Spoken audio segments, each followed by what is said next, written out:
Okay. Good evening. So, today's topic, physical and digital infrastructure lifting potential growth. Okay. So, this is the topic, and it is one of the most important topics for both prelims and mains, especially mains. Okay. And for prelims, there are some schemes which are important, obviously. Okay. So, here the word physical and digital infrastructure. That means this particular topic basically focuses on two aspects. One is the need for infrastructure. First thing is the need for infrastructure. Why there should be infrastructure? What is the logic behind government's focus on infrastructure? First thing. Okay. Second important aspect is in the physical infrastructure, what are the connecting areas? For example, we have national infrastructure pipeline. That is one aspect. Okay. So, and then you have national infrastructure or monetization policies, right? And then we have PM Gati Shakti, okay? And then we have national logistics policy. So all these are integrated. All these are integrated. So in the physical infrastructure, these are very important areas which the economic survey basically throws some light. And it's very important how the government has evolved over a period of time with respect to these areas. And then the economic survey also talks about few areas specifically with respect to infrastructure, for example, the power sector, road, rail, port, okay, including the civil aviation.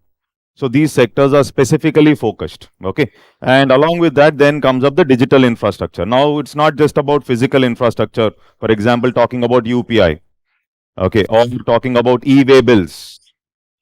Your logistic efficiency is again decided based on e-way bills, etc. Or talking about e-NAM. So all these are something like uh, digital infrastructures which are created by government. Okay, so all are required. That is both the physical part and the digital part. But the social infrastructure, there is a separate chapter on that. We would have discussed about the social infrastructure. So our area of discussion will not go into the social infrastructure part because there's a separate chapter completely on social infrastructure, employment, education, all that. Okay, so is that clear? This is the what I can say the broad outline of the topic. Now, first let's try to understand. We'll try to connect it with the previous economic survey. So the previous economic surveys also were talking about investment, etc. And all this is linked to Modi ji's $5 trillion target. Everything is linked to Modi ji's $5 trillion target. So if government has to achieve $5 trillion by 2025, okay, so in 2018 or in the 2018 economic survey, there was a direct focus on the model which they are going to follow to achieve a $5 trillion economy. Okay, so what was the model which they were talking about? Is to achieve this $5 trillion economy. We'll try to understand why infrastructure is so important. Okay, so to achieve this $5 trillion economy, so government talks about an integrated approach. This is a geared wheel in the sense like all of them rotate together. If all of them rotate together, then only you will be able to achieve something like the $5 trillion target. So this is what the economic survey of 2018 talks about, and this is one of the important policies of government. So to achieve $5 trillion, the government says there should be a focus on investment. Investment on one side, and specifically government specifies something called as private investment. Specifically, government is talking about private investment. Okay. Along with that, government has also mentioned that there is an importance given to savings along with investment, because savings is an important aspect for investment. Okay. And then comes job creation, because the biggest challenge which government has to handle by 2035 is this aspect called as job creation. And then another important aspect here is exports. Exports. The logic is very simple. If jobs have to be created, you're investing. What is private investment? This private investment is leading to something like the capital formation. The private player is coming with more and more factories, more machines, etc. So there is something like the capital formation that is happening. So this capital formation means the private player is investing to produce more goods or render more services.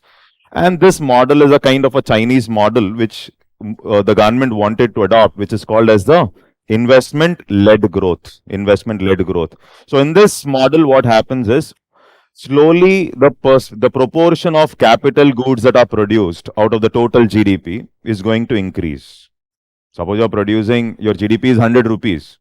In India's case, 71 rupees worth goods are basically consumption goods, and 29 rupees worth goods are capital goods. That is basically 71% and 29%. But when we talk about China, around 45 to 46% is the capital goods, and around 55% is the consumption goods. So capital goods, everybody should be knowing what is a capital good. So this investment for capital formation, the private player has to invest. And when you're doing this, the production, when it is increasing, another important aspect which the government talks about is what? Exports. So you invest, you're coming up with more factories, production is increasing, but this increased output or production, you have to export it to other countries. And along with this, it also talks about the legal reforms which the government has to bring in. So legal reforms can be with respect to several policies. Okay, so it can be even with respect to the labor sector reforms, etc. So legal reforms are also very important. It talks about data and it also talks about nudge. Nudge is a behavioral aspect, a kind of change in behavior. Yesterday I've mentioned something like willful defaulters.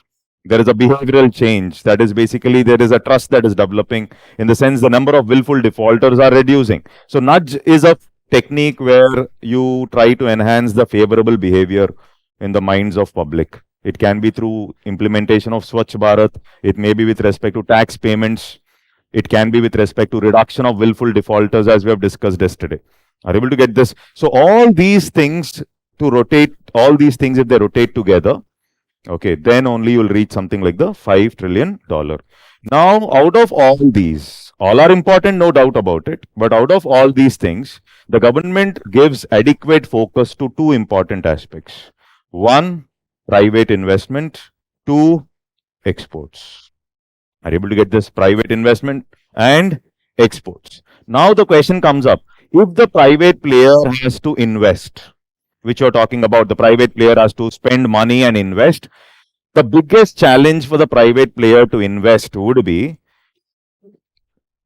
this private investment will happen, but there is a prerequisite for this private investment. What is the prerequisite for this private investment is infrastructure or public investment in the form of infrastructure. It is mainly public investment, or it can be PPP. That means you have better roads, you have better rail networks, you have better logistics efficiency, okay, you have proper road port connectivity, then the private player will increase this private investment. Are you able to get this? He will increase this only when there is infrastructure. So it clearly shows that for this $5 trillion, if government has to achieve, then obviously the most important area which government has to focus, in spite of there being COVID also, government's capital expenditure is increasing. Capital expenditure, infrastructure spending. Why? Because if this is the target, we have to focus on infrastructure. There's no other option. Without this, it will not happen. Why? For example, you're producing products, okay, but your logistics is inefficient. You're very bad in packaging. Your transportation, it's very costly. Your taxing system, the tax rates are not okay. That means you have inefficient taxing system.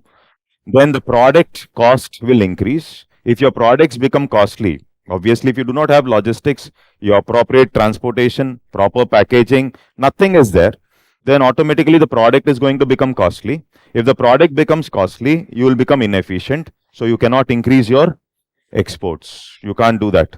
So if you really want to private player to invest on one side, so for exports also, most important, private investment and then it has to go to exports. If exports have to improve, then efficiency with respect to these aspects becomes important. So that is the reason government started focusing on national infrastructure pipeline.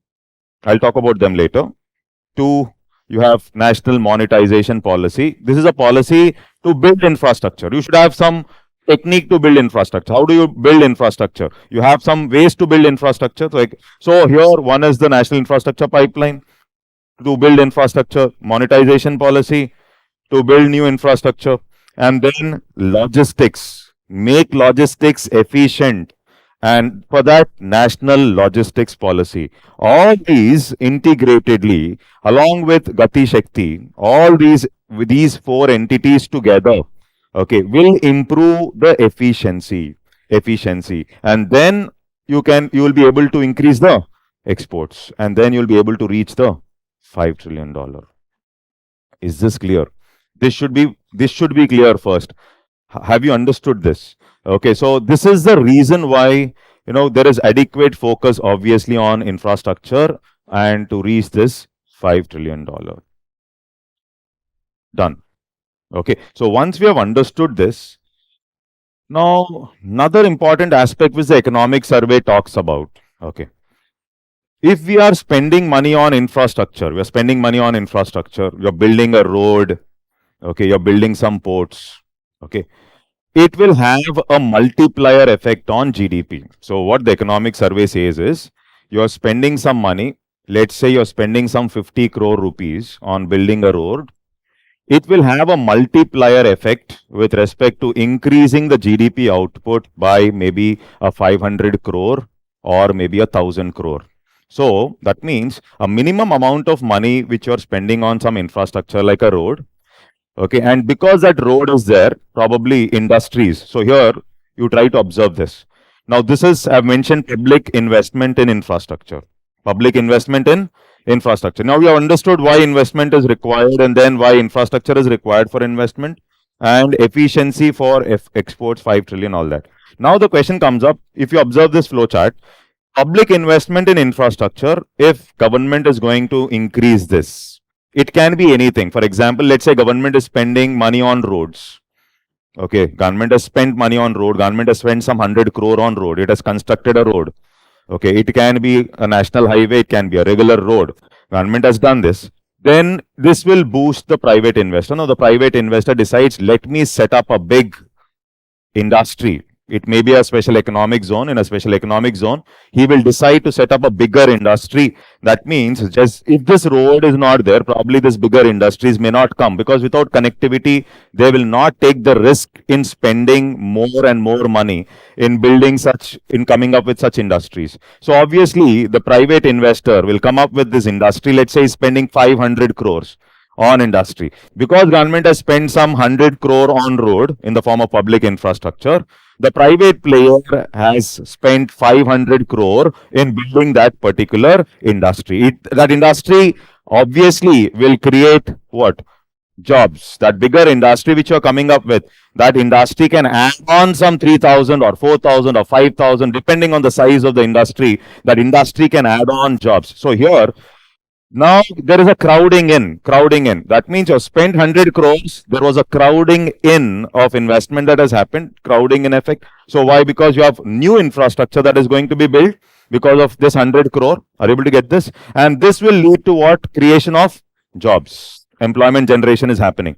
Now, once employment generation is happening, while you're building the road, employment happens. While the industries are set up, employment is happening. So on an average, overall, there will be job creation. And remember, this job creation is also one of the important aspect in this circle. Job creation, because this is the biggest challenge which India has to handle by 2035 in the era of artificial intelligence. In the era of artificial intelligence, the biggest challenge which India has to handle is unemployment and underemployment by 2035, 2040. So this job creation is the big challenge. Now, because of this, there is a crowding in of new investment from the private player.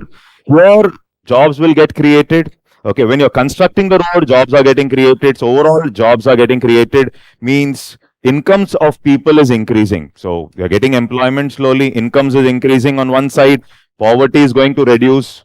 So to some extent, definitely it will help in achieving inclusiveness. Inclusiveness, it will help in reducing poverty, employment, reduction of poverty, all these happen. So some aspect of economic development here. That means infrastructure has an impact not only on GDP growth, but infrastructure also has an impact on economic development. So it has a direct impact on reducing poverty, and incomes of people are also increasing. Are you able to get this? Okay. Now, the economic survey also says when we are coming up with building infrastructure, infrastructure construction will have positive externalities. For example, if this road is there, these industries are built, and roads and ports are constructed like this, it will obviously improve. The one positive externality is what? Logistics efficiency is going to increase. So one positive externality is what? Logistics efficiency. Earlier, the cost of transporting a particular product from one state to another or one place to another is X, means now it may reduce to something like X by 2.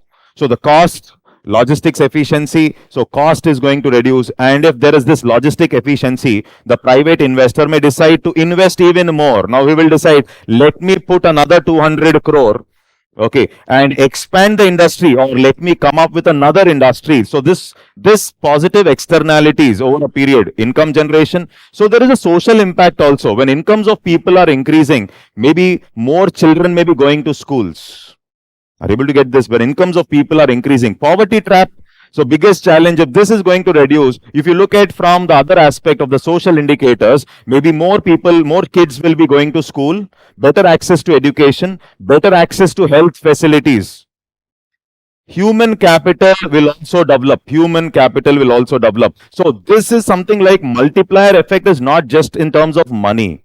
Multiplier effect can be in terms of development as well. Is this okay? Okay, multiplier effect will also be in terms of development as well. And all these, because of these multiplier effect, the GDP is going to increase. GDP is going to increase. So that means of spending 100 crores, probably GDP is increasing by another 800 crores. This is what is multiplier effect because of all this. So economic survey is talking about infrastructure. When you're spending, one is it crowds in more investment. Crowds in more investment. Okay. Two, it has a multiplier effect. It has a multiplier effect. Three, it leads to economic development. Economic development, obviously, it also leads to economic development. It can be in terms of health or education or whatever it is. So that is another aspect. Okay, so all these are interlinked. This is what the economic survey clearly talks about. I hope it is clear. Is that clear now? Now things will be easy. So once these two charts are clear, okay, so there is this basic definition of infrastructure which is given. Okay, so infrastructure refers to basic facilities which facilitate socio-economic development and lend a helping hand to the production activities in the economy. So this is what the economic survey says, a basic definition with respect to infrastructure. And here two types of infrastructure I've mentioned. There are these diagrams, if you can see. One is the economic infrastructure, and another one is the social infrastructure. This is a kind of a school. Okay. And here you can see you have the roads and energy systems in place. Physical infrastructure, multiplier effect. Okay. Now, now here, this is very simple. You have understood, then these points are very simple. You'll easily recollect it. There's no question of forgetting these points. So here it talks about infrastructure kicks in multiplier effect. Multiplier effect number one. It pushes crowding in. 100 crore, 500 crore industry. Okay, so that is basically crowding in. And it also possesses positive externality. Positive externality can be logistics efficiency. It can be better health and education indicators. All these are positive externalities as we have discussed. Clear? Okay. And then see contribution, if you see. So physical infrastructure services have an element in public good and it is useful for everybody. Okay, I think in the first class we would have discussed what is a public good. Or the second class. Okay, so here infrastructure possesses positive externality, crowding and multiplier effect. All are important points. Okay, now here contribution to economic development. So this is also, you have understood those charts now. This is simple. Leads to employment and poverty reduction. Okay, and then increases productivity and efficiency. Productivity and efficiency, and it also promotes rural and agricultural development. Rural and agricultural development. Development aspect, growth aspect, both. Clear? Okay. Now the biggest challenge comes up. The biggest challenge is how do we finance infrastructure? Okay. So if we try to take the statistics from the 11th 5-year plan, 12th 5-year plan, almost like 45% of the infrastructure funding was mainly coming from the budgetary sources. Okay. 11th 5-year plan statistics, if you take, and even the 12th 5-year plan statistics, it says like 45 to 50% of the infrastructure funding or financing is mainly coming from budget. But government burden is too high. Government has other things to do. For example, during COVID also, government also have to take care of welfare. Government has to take care of several other aspects. So too much of dependence on government's budget only for infrastructure financing may not be an appropriate way to fund infrastructure. This is the first thing. Second challenge is for infrastructure projects, the private players are very much dependent on banks. But banks are not suitable for funding infrastructure. This is one more important aspect which you should understand. Okay, so because you have investment trusts, which is discussed in the economic survey, you call them as IVITs now. Okay, so why these investment trusts or real estate investment trust and all these REITs is because what we have to understand is banks' position is very bad in the sense we have discussed that NPAs have reduced, all that is fine. But again, banks start funding infrastructure projects, then NPAs for the banks may increase.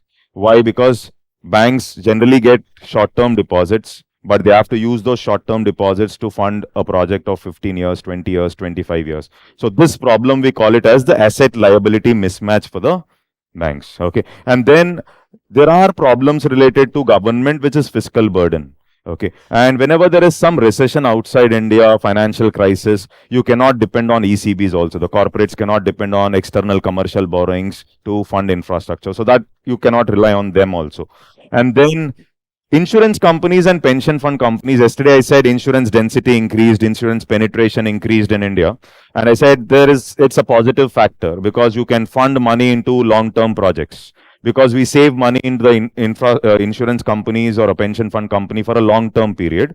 So they are better placed to fund infrastructure long-term. But at the same time, they also have to adhere to IRDA guidelines. Unless and until IRDA allows them to push money into new infrastructure, they cannot push money. Their hands are also tied with respect to guidelines related to regulatory bodies like IRDA. Are you able to get this? Okay. And along with that, bond market, corporates also, or even government cannot depend on bond market completely in India to fund infrastructure. They cannot issue bonds and raise money, put it back into infrastructure, etc. Because bond market is also not so developed like the developed world. So this, because of all these challenges, and along with that, there are several administrative issues. Several administrative issues can be with respect to land acquisition. Okay, there is lack of coordination between the different departments in the government. Lack of coordination. Okay, so they will dig the same road 5 times.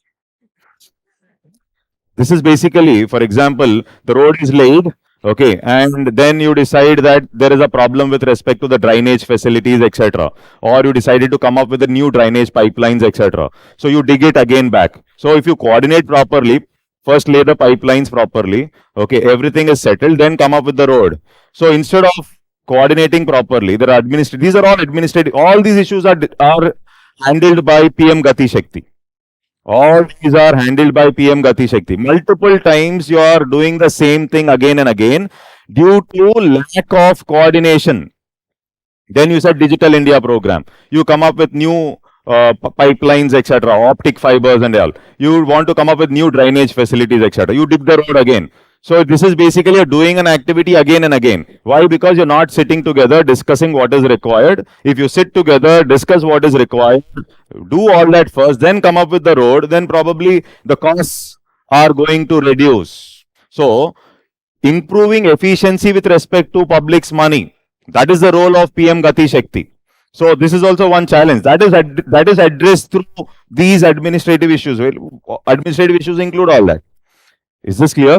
Okay. Now, from the beginning, one of the important way as which was seen as a solution. Economic survey talks about this also. So economic survey says one of the important way or from last 10 years, 10, 15 years, the popular method to fund infrastructure is nothing but the public-private partnerships.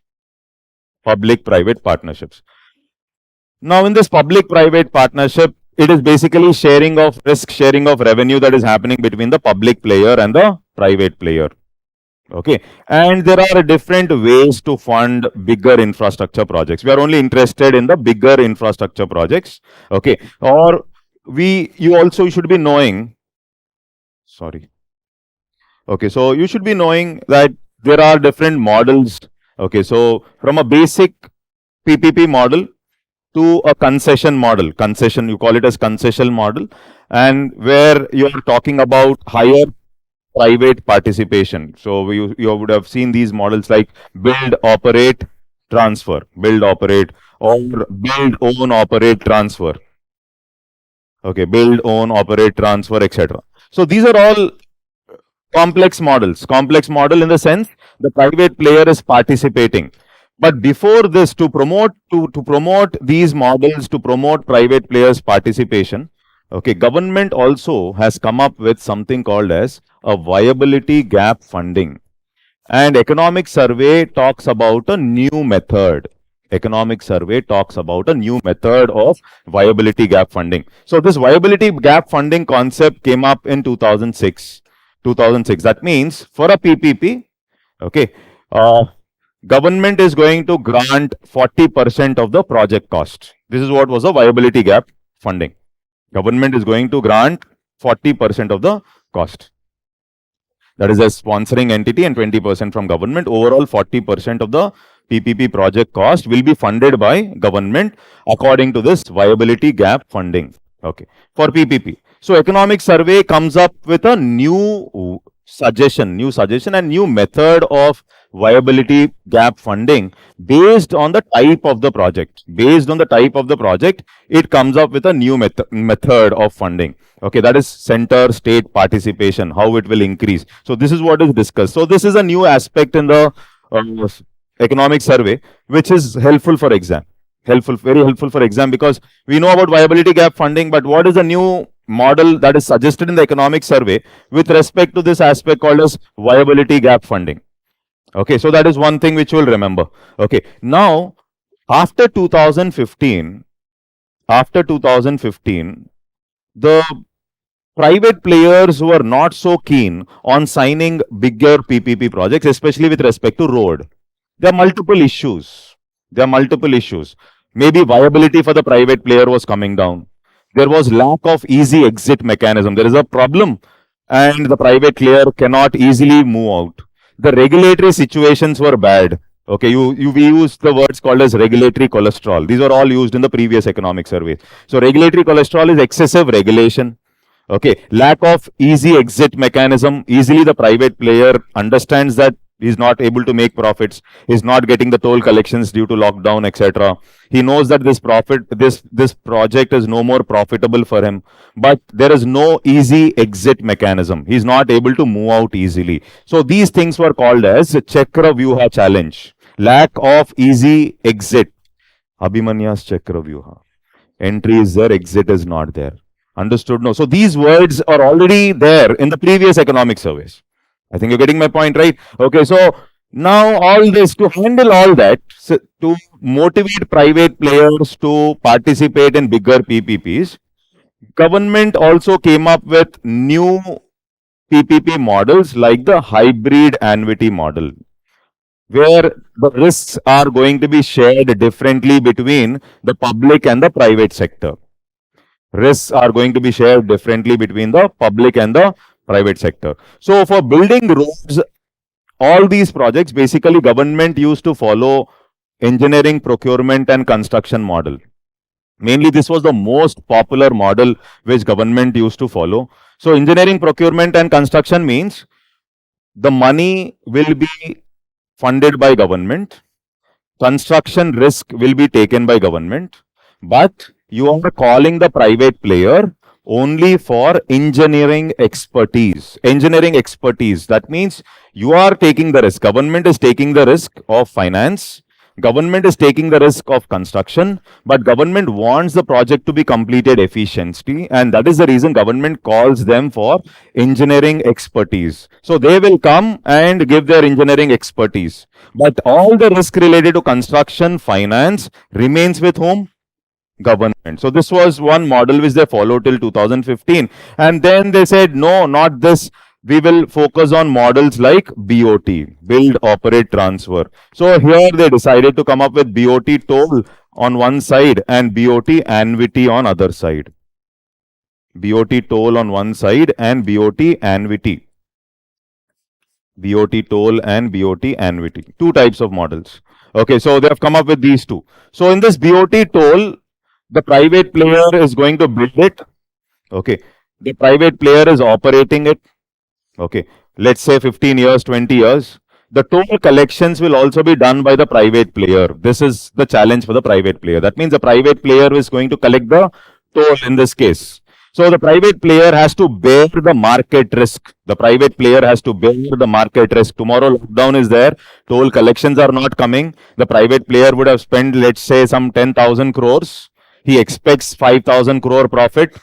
That means from the project is expecting 15,000 crore, and nobody is moving on that road because of lockdown. Forget about that 5,000. This 10,000 is also not coming. Forget about 5,000 crore profit. He said, I want to make 15,000 crore profit from this particular road. But not even 10,000 is getting recovered. Now, this is the challenge which they were facing with respect to BOT toll. Toll was not coming. Risk was high. And therefore, private player was not interested in participation. Not interested in participation. Then annuity is the private player is going to construct, he's going to invest, building it, he's operating it, but the government annually will make some fixed payments. Government will annually make some fixed payments. So government has this burden of making fixed payments. So this is also one more challenge with respect to BOT annuity. So to handle these risks, so they have come up with these models like hybrid annuity. So here we have put some hybrid annuity model here. So this hybrid annuity model, etc. This was the solution. So 60% the private player will keep, initial 40% government is going to give. Okay, so this is about the hybrid annuity. Now this is something like PPPs are a vital instruments for governments in channelizing the strength of private sector in critical areas of infrastructure. One important aspect. It helps to address infrastructure gap and improve efficiency. And then private participation supports several PPP models, but you can't discuss all the PPP models, but there were problems in the PPP. PPP is not sufficient. PPP is not sufficient. If everything would have gone well, then probably our infrastructure would be at a higher rate today. So since PPPs have failed, or PPPs were not as efficient as we expected because of some problems which we have discussed. Okay, sharing of revenues, conflicts, etc., lack of easy exit, etc. They could not. Now, therefore, economic survey talks about this entity here. Government is coming up with this entity called as India Infrastructure Project Development Fund Scheme. Now, for the private player, he has to raise capital, number one. He has to plan the project. Okay, he has to implement the project. He has to maintain the asset. He has to collect the revenues or the tolls. Okay, and that means the private player, for planning and execution, there is huge amount of effort which he has to put. So what government was trying to say is, we will come up with this entity called as India Infrastructure Project Development Fund Scheme. Okay, and through this, for project development expenses, whether it is planning, consultancy, there is an expense, no, you're planning a project, there are consultancy services, planning, etc., what has to be done, etc. All these things will be given from this fund for the PPP project, and government is going to shell out some 5 crore per proposal. 5 crores per proposal. So to handle all that, to make the life of the private player easy, especially with respect to the planning of the project, execution of the project, consulting services, etc. They said we are going to help you out with India Infrastructure Project Development Fund Scheme. So this is one thing which you will remember. Is that clear? Are you meditating or something? Is that okay? Yes. Okay. See, these things we can't discuss much. No, that's in the regular class. Otherwise, that itself will take 1 hour. Okay, but I think you understood the challenge in the PPP. If time permits, we can discuss later. Okay, now see here. Viability gap funding. Now, this viability gap funding, what is important is what is the change in the economic survey, what they are talking about this viability gap funding. So, first thing is it is designed to provide capital support to socially economically desirable PPP projects which will not otherwise be financially viable. There is some problem. Okay, so you're coming up with drinking water facility in a particular rural area. Now, the challenge is it has an economic aspect, it has also a social aspect. The private player has taken up the responsibility to construct it and supply it. Okay, but here you have to check about the viability. Viability means, for example, the private player is incurring some 50,000 rupees every day for the operational cost. Will he at least be able to recover that 50,000 rupees or not? Forget about profit. I'm talking about whether he'll be able to recover that cost of operations. Are you able to get this? Sometimes he will be able to recover 100% of the operations cost. Sometimes there will be some projects where they will not be able to recover 100% of the operation cost. Are you able to get this? Is this clear? Okay, so there will be different types. So based on recovery of operations cost, based on recovery, that means you are spending money. Okay, will there be a chance to recover the full operations cost at least in a particular day or in a particular month? You're checking. If you are able to do that, you have categorized it into one category. There is another category which economic survey talks about, where there is only scope for recovering 50% of the operations cost. You can't recover more than 50%. For example, government hospitals, government schools, etc. So there, what will happen? Obviously, you cannot uh, ask the patient or the school kid who's poor, chalo paise niklo, kalo, pay me immediately. You can't do that. So what government says is we'll have a higher viability gap concept here. Are you able to get this? So this is what the economic survey talks about. So here, let's see. This is basically launched in 2006. This is very common here. And then economic sector projects may get up to 40% of the capital expenditure as viability gap funding grant. This is the normal thing. Okay, 40% of your capital expenditure, you are getting it as viability gap funding, 2006. Now, social sectors, economic sector projects may get up to 40%. Now, social sectors may get up to 80% of the capex and up to 50% of the operating expenditure as VGF grant. Is that okay? Okay, so here social sectors may get up to 80% of the capital expenditure and up to 50% of the operating expenditure as VGF grant. Okay, so here with respect to these social sector projects, there is a division of two sub-schemes. This is what the economic survey talks about.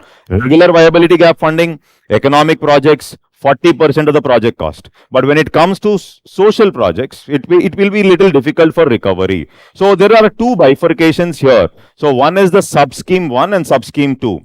Okay, and here if we observe, operational cost recovery 100%, like the water project, drinking water supply or whatever it is. Okay, so or building small roads, all this is 100% recovery, operational cost recovery, or here there is only 50%. The second scheme, sub scheme 2 is you will only be able to recover 50% of the operating cost. 50% of the operating cost. One day operating cost is, let's say, 50,000 rupees. You cannot, in this case, you are recovering at least that 50,000 rupees. Here, you will be recovering hardly 25,000 rupees. Are you able to get this? Okay, so two bifurcations they have done.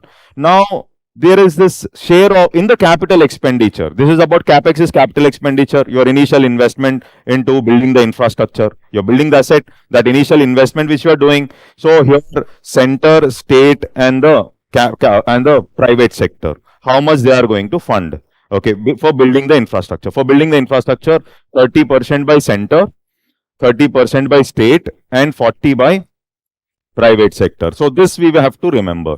Okay, so center, state and private sector with respect to capital expenditure. This is with respect to capital, initial funding for building the asset. Okay, so this would be 30%, 30% and 40% by the private player. Okay, this is for which entity? This is for the entity where there is 100% recovery of operation cost. So they need not spend anything on the operation cost in this case. The government is not spending anything on the operation cost. Government is talking about capex only here. Is that okay? Is this clear? Okay. Now here if you see subscheme 2, where there is only 50% recovery, okay, operational cost recovery. Now here if you observe, the capital expenditure spending, center is to state is to private player, is 40 is to 40 is to 20. So private player is putting only 20%. Why? Because this is a less viable project. So private player is only putting 20. This is what? Why? Because here 50% recovery. More than that, another important aspect, what you should understand is, in the subscheme 2, okay, in the first 5 years, the economic survey clearly mentions the first 5 years in the subscheme 2, the operating expenditure, day-to-day operating expenditure, not able to recover, no. So operating expenditure, okay, so here 25% by the center, 25% by the state, and 50% by the private player. So the private player is only going to push in 50%. Are you able to get this? This is not capex. This is the operating expenditure. So I mentioned 50,000 is the operating cost. Okay, they are only able to recover 25,000 rupees. So this is 50% of the operating cost for this section. This is for this section. Okay, so center is in the first 5 years, center will come up with 25%, state will come up with another 25%, and the private player is coming up with 50.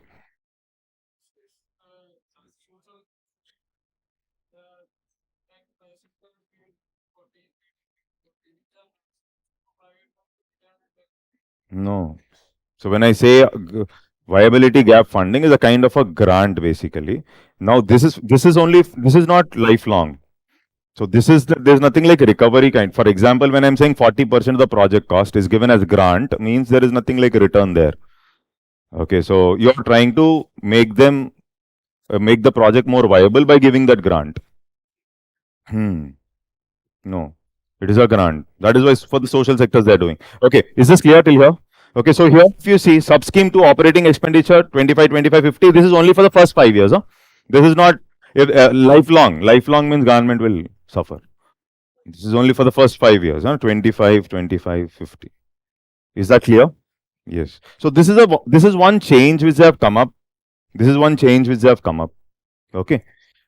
Now, when PPPs are also not efficient, but still we have to increase our infrastructure to reach $5 trillion, there should be something that the government has to do. And it should be quite different from the earlier policies. Quite different. So we have understood that PPP has some problems. Okay, public-private partnerships, they were not so efficient as you expected. So that means you should have some other mechanism to increase funding into infrastructure. Okay, so what the economic survey talks about is to reach this $5 trillion by 2025. Okay, to reach this $5 trillion by 2025, government has to compulsorily focus on infrastructure. This is very clear. And economic survey clearly mentions through national infrastructure pipeline from 2020 to 2025, government is going to come up with 9,000 projects. Government is going to come up with how many projects? 9,000 projects, spending around 111 lakh crore. Spending around 111 lakh crore. So now that means government has a huge target which it has kept. So to reach $5 trillion, you have to increase infrastructure. So for increasing infrastructure through its national infrastructure pipeline, under this national infrastructure pipeline, through government as well as private participation, okay, it will fund money or it will come up with 9,000 new projects, and the spending would be around 111 lakh crore Okay, and then government is going to reach this target of what? $5 trillion. So from 2020 to 2025, national infrastructure pipeline using government and private participation has to put has to come up with 111 lakh crores and also build 9,000 projects. Now the biggest challenge is asset liability mismatch on one side. Government's budget is also not so okay on the other side. Okay, so because our fiscal deficits have increased due to COVID. Okay, so government is also not in a position to fund 111 lakh crores, obviously. So, and PPPs, when it comes to public private partnerships, the private player is also not ready. The private player is also not ready to fund infrastructure because of the previous experience, etc. Are you able to get this? Okay, so now in this particular economic survey, there is a clear mention that for this national infrastructure pipeline, there will be a coordination between two important entities. There will be a coordination between two important entities, which is clearly mentioned in the economic survey. One is the Invest India Grid under the Ministry of Commerce. Okay, so this is a portal. This is a portal which has all the details related to NIP, which has all the details related to NIP. Any detail related to NIP can be accessed in this particular portal. And it also talks about a project monitoring group. So under National Infrastructure Pipeline, there is a mention of coordination between two entities. One is the Invest India Grid, which is a portal which has all the data. Anything related to NIP can be accessed in this Invest India Grid of the Commerce Ministry. Are you able to get this? And along with that, there is a project monitoring group. Now, if there are conflicts, if there are issues or problems or conflict, there should be appropriate conflict resolution at a faster pace. Because most of the infrastructure projects, most of the issues are basically going into courts. So you need to have a proper resolution mechanism so that there will be faster approval of projects at a faster pace. So at least the bigger projects should be approved at a faster pace, okay, without much of hassles, and then NIP will be successful in building something like 9,000 projects. Is this clear? So two entities that can be asked for prelims, basically. One is, what is this Invest India Grid? Okay, so one question can be, what is Invest India Grid?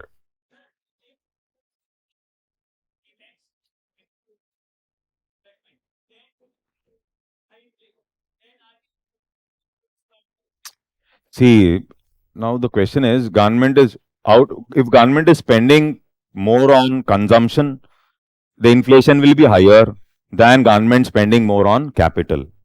Are you able to get this? Which one will have a higher impact on inflation? If I ask you, if you're spending on consumption aspect or a capital aspect, obviously inflation will be driven faster through consumption aspect. So if you look from that context, if there is more multiplier effect, also will have inflation. So don't look from that aspect. Inflation is an area which has to be handled, and once inflation is going to come under 6%, the important aspect obviously will be growth. Important aspect obviously will be infrastructure. So don't think like government keeping inflation in mind, okay, they will not pump money into capital expenditure. Out of consumption and capital, capital is better off in terms of inflation. Okay.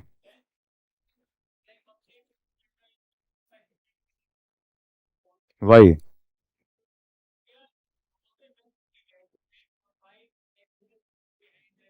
See, it is basically, first of all, don't compare with China. Okay, so now the question is, don't compare with China. Why? I will tell you. China is a basically export oriented country, and Chinese manufacturing has reached a certain level. India is doing definitely good. If you take last 5 6 years statistics, India is doing well above what we have done earlier. So that is what is your indicator here. Don't compare with China. China was following export led growth. Manufacturing to GDP ratio in China is higher. Okay, so you cannot compare with China as of now. It will take some time. So China has proper road port connectivity in place. Okay, so their export zone models are already hit. Our SEZs are not a hit. Why? Because of lack of infrastructure. That is the reason we are talking about infrastructure. And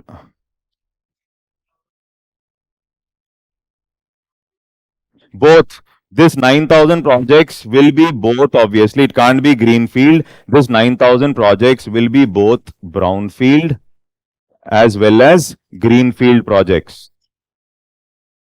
It should be both. It can't be. That means there is existing project in which government is pushing in money or the private player is pushing in money. That is basically brownfield. You're coming up with directly a new project. It is basically greenfield. Okay.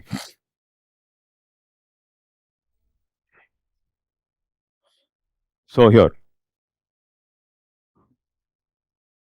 So group of various infrastructure projects to be executed over the next 5 years from 2020 to 2025.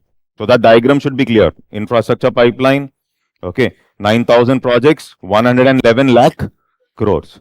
Okay, with an aim to achieve a $5 trillion by 2025, 111 lakh crore. Now this is not an easy number. Okay, for 9,000 projects with highest capital expenditure in the energy sector. Now, this is one more important aspect which we have to underline for prelims. So, that means in the national infrastructure pipeline, maximum money, or we can say highest capital expenditure, will be in which sector? Energy sector. Now, next comes up, this NIP is hosted in this grid called Invest India Grid. Now, this is a portal. And there will be a coordination between this Invest India Grid and the project monitoring group. This is what I was talking about. Coordination between both of them to achieve that target. Now, Invest India Grid acts as a centralized portal to track and review project progress on a consistent basis. In this portal, you can track how the project is doing, whether it is doing well or not. An initiative of Department of Promotion of Industry and Internal Trade. It is the initiative. So they can ask, so Invest India Grid is an initiative of DPIIT. Okay, that statement is right. Okay, so, and Ministry of Commerce and Industry. Is that clear? Okay, and then project monitoring group is an institutional mechanism put in place by the government for resolution of issues related to large scale projects. Basically, large scale projects, if they are stuck, there is a problem. So, easy resolution, conflict resolution when it comes to this entity called PMG. Okay, so PMG is also involved in fast tracking of approvals, clearances for projects with an anticipated investment of 500 crore and above. Okay, and there is a proposal to integrate both of them, ILG and PMG. Both are important. Okay, so here Invest India Grid plus project monitoring group under National Infrastructure Pipeline. What is the target? 111 lakh crore. How many projects? 9,000 projects. Now, we have seen asset liability mismatch, government budget is not okay. Okay, so therefore, how do you raise money for this particular national infrastructure pipeline? That is through national monetization policy. So, you are trying to convert the assets into money. National, why? Because you need money. So, you need money to achieve this. And government's burden, government's budget is not sufficient. Government is already, debt to GDP of government has increased. Fiscal deficit of government is increased. So, there should be some other way out for the government to fund this national infrastructure pipeline. And that is nothing but the national monetization policy. National monetization policy. I think you're getting my point. Monetization. Monetization means government already has an existing asset. Now government has to earn some return from that asset, and that money government will use for funding new greenfield projects. Are you able to get this point? For example, government is running an airport. Okay, and government decided to give that particular airport to a private player, or government has one or two ports in its control completely. Now these ports are completely given to the private player. Let's say the private player is operating it, the private player is maintaining it, the private player is collecting revenues, etc. But out of the collections which the private player is getting, obviously since the owner is government, he has to pay some money to the government. That means when there is this existing asset or a brownfield project of the government, from this existing project, they are raising what? Money. Okay, so those airports which the government is not able to run, those ports where government is not efficient, maybe. So you are giving it to the private player. That means a brownfield project of government is given to a private player. And from there, the private player, if he's getting some 1,000 rupees, let's say is giving some 300 to government. Now, this 300 rupees government will use for funding a new infrastructure project or a road project or a rail project. Are you able to get this? This is nothing but what? National monetization. Monetization. So using this national monetization policy, out of that 111 lakh crore, government says we will fund approximately 6 lakh crore. We will fund approximately how much? 6 lakh crore using this national monetization policy. He was asking, what is this monetization policy? It is nothing but using existing assets or existing brownfield projects of government to make revenue, and that revenue which government is making will be invested into building new infrastructure or new greenfield. Like that, government has to raise 6 lakh crore out of this 111 lakh crore. Is that okay? Clear, right? Okay, so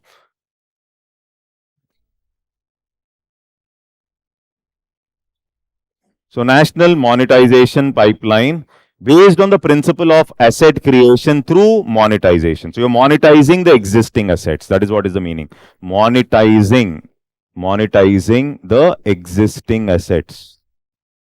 You're converting existing assets into money without selling.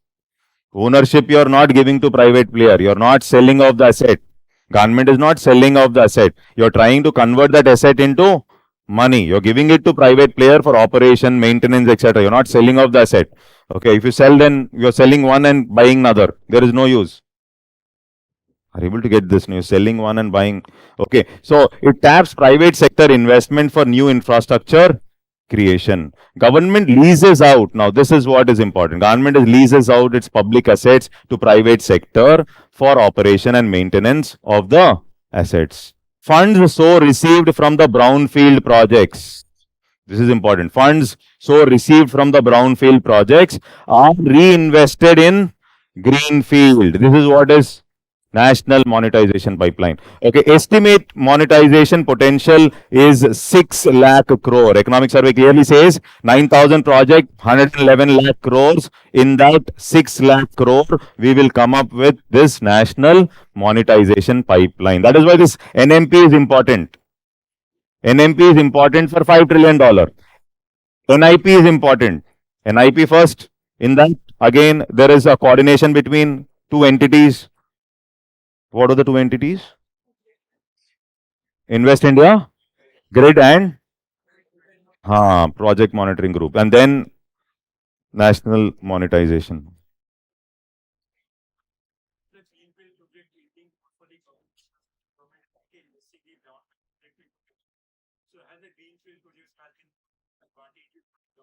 No, greenfield, whether the greenfield project will, the question is, government has to construct it. There is no option whether government will yield return on it or not. Now our situation is something like government, you're not talking about private here.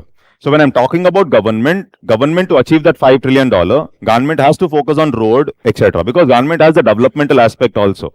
So here, whether it will really yield profits for the government will be decided later. But government has to spend money on building this infrastructure to crowd in private investment.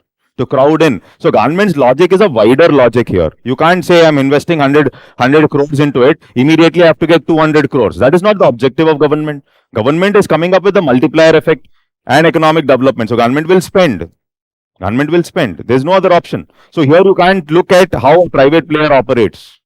A private player is spending 100 crore, it wants 200 crore or 150 crore immediately. But government's logic is if you're spending on a greenfield project, now government's logic is on a wider scale. It can't think about immediate result. Is that clear? Yes. Okay. Now all this, so one important aspect here, we'll come to this Gati Shakti. So here one understanding is, we said we have NIP. Okay. And then we have NMP. NMP. Okay. And then we said along with these, we'll also have PM Gati Shakti.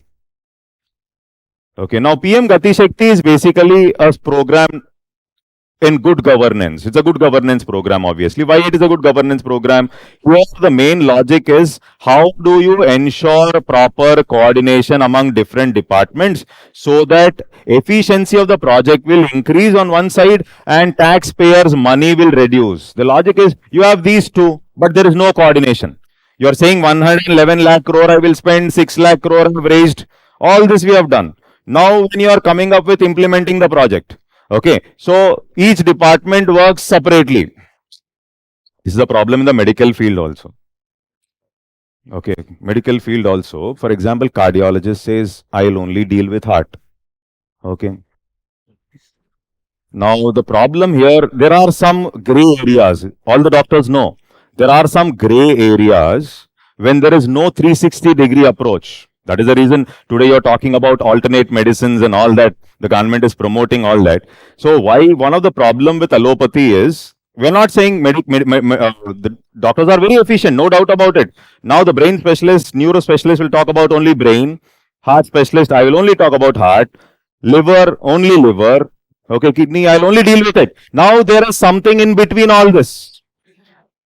There are gray areas even for the doctors. Doctors are also humans, no doubt about it. But now we are talking about excessive specialization where I will only deal with that particular aspect. I'm not interested in others. Now the patient may be suffering with something in between both. And there is no diagnosis, or if it is diagnosed, who is going to deal with it? There is a question mark. Now, this is the challenge even in the medical field. Many doctors, I've spoken to many doctors. Okay, so this is one of the area. That is the reason now Ayurveda or alternate medicine, which talks about 360-degree coordination. Okay, so we'll look at health from 360-degree approach. No, looking at health, both physical, mental, emotional, and spiritual. All four include, and that is health. No, it's not just about one. In that physical also there is segmentation.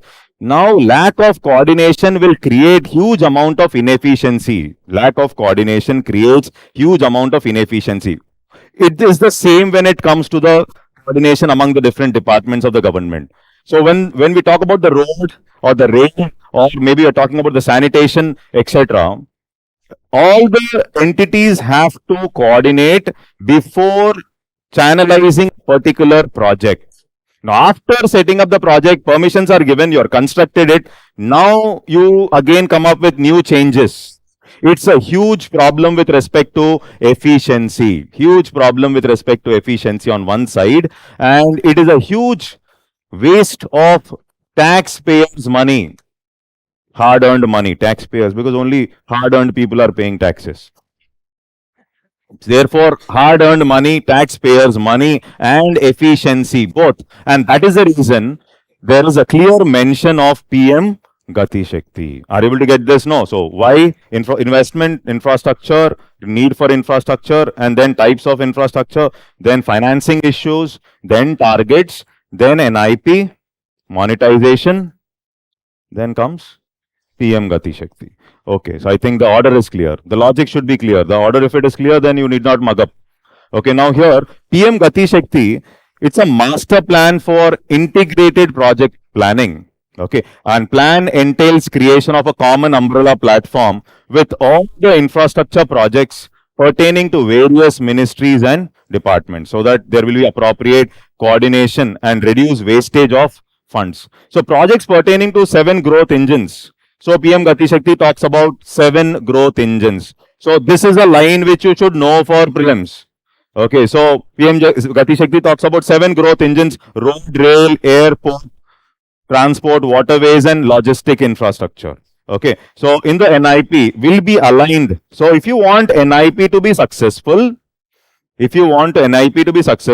it is not just about NMP, but it is also about PM Gati Shakti. Then only that 111 lakh crore will be invested appropriately for that 9,000 projects.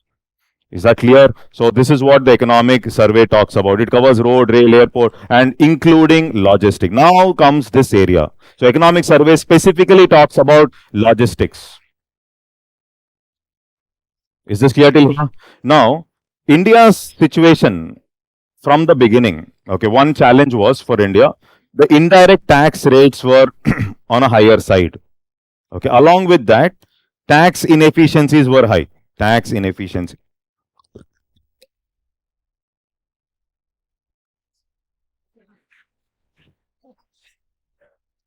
Listening to my voice is listen. Okay. Somebody listening to his own voice is quite irritating. Yeah. Okay, fine. Now, why logistics efficiency is required in India, for example? Listen very carefully. First of all, very high tax rates, okay, and inefficient taxing system earlier 1960s, 70s, 80s, 90s. Okay, now we said GST, of course. Okay. Now, generally, whenever there is transportation, and especially road transport, India is completely or major chunk is dependent on road. Okay, so you'll observe that in the economic survey, there are statistics clearly given that India is completely dependent on road in comparison to rail or inland waterways. Okay, so we're too much dependent on road. And in the earlier days, suppose a lorry full of goods has to move from Chennai to Delhi. So ideally, it has to take some 4 days or 3.5 days. But in India, it used to take 13 days, 14 days, 17 days, 20 days also sometimes because of many problems. One is traffic jams and efficient roads. Okay, so in spite of all that, there's one more challenge. Every border, there will be huge pack of lorries standing, and there will be officials who will be checking them. Okay, and there will be some issues, slow procedures, etc. It can be something related to corruption as well. Okay, so because of that, at every state point, the lorries get stopped almost for 4.5 hours, 5 hours, 6 hours. Like this, the lorry dances and reaches Delhi by almost like 17 days, 18 days. This is heights of inefficiency. Somebody who wants to use this raw material also in Delhi will be fed up. Number one. Number two, when we talk about lead time of delivery, it is increasing because of this inefficient systems. Inefficient. Another important aspect is you are taking a basket of goods. Okay, it can be anything, it can be motorcycles or whatever it is, and you want to sell in some other state. Okay, you are taking different items, you want to sell it in some other state. That means it involves something like packaging, transportation charges, you're distributing it. Then in that particular state, you have to store it. Okay, and then comes the selling part. All these are very costly. Here, economic survey says the logistics cost of India is way, way higher than many other countries, because of which the product is going to become very costly. Number one. So, one is cost push inflation because of logistics inefficiency. Second, if you want to export that product, because of inefficient logistics, you cannot maximize on your export. Are able to get this? Investment and exports are the most important aspects for $5 trillion. So exports you cannot maximize because the cost has inflated, whether it is warehousing, packaging, transportation, distribution. All these are very costly in comparison to other countries. Clear statistics are given in the economic survey, which clearly say because of this increased logistics cost, India cannot be efficient with respect to its exports. And export is one of the critical factor for India's investment-led growth model. So though you have spent money on infrastructure, you have built the road, you have come up with projects, you have monetized it, there is coordination between ministries and departments, but there is inefficiency with respect to logistics. Means the objective of reaching that 5 trillion, objective of making our infrastructure efficient will not be there. And that is the reason the economic survey, along with these three, it also talks about a national logistics policy. As simple as that. Is this clear, everybody? That is the reason the economic survey talks about national logistics policy. There is a reason, there's a logic for everything. Okay, so national logistics policy, clearly mentioned. National logistics policy is clearly mentioned in the economic survey. Here, if you see, so this is a basic understanding. There is a manufacturing that is happening. Manufacturers are manufacturing it, then through transportation, road and all. Now here there is some segmentation of bulk, and then it comes to the warehouse, finished goods, and now starts again packaging here. Okay, and then transportation, then distribution, then the last mile delivery. Now this is highly inefficient in India. Highly inefficient in India. It involves especially packaging, transportation, distribution. All this are very costly.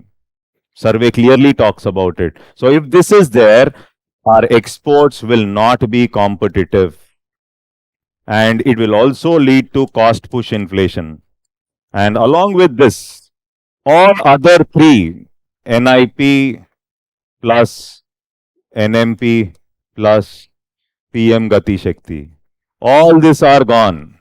And therefore, you also have to add one more, that is the national logistic policy. 1, 2, 3, and 4 for achieving the physical infrastructure. For achieving the physical infrastructure, 4 entities. These 4. So any question asking on how do you build, what are the measures taken by the government in the recent past to increase infrastructure or to make infrastructure more efficient. Now you should be in a position of starting off from PPP, challenges in PPP, how to reach $5 trillion, and then comes up the policies of the government through integration of these 4, NIP, NLP, NMP, and PM Gati Shakti, for achieving physical infrastructure, which is a prerequisite for government's investment-led growth model to reach that $5 trillion.